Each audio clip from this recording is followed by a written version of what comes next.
Angola کے صوبے ہوامبو میں گزشتہ 3 ماہ کے دوران کم از کم 11 افراد غیر قانونی کانکنی خاص طور پر سونے کی کانکنی کے دوران ہلاک ہو چکے ہیں۔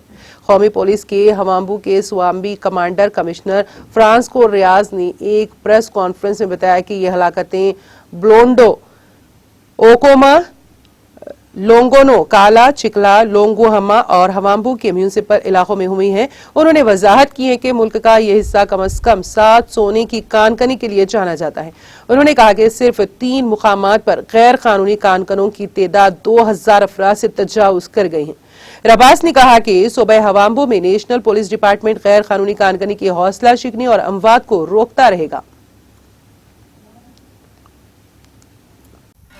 ناظرین، ہمارے ٹی ٹی وی نیوز کو سبسکرائب کریے، بیل آئیکن کو پریس کریے، شیئر کریے اور لائک کرنا نہ بھولیں۔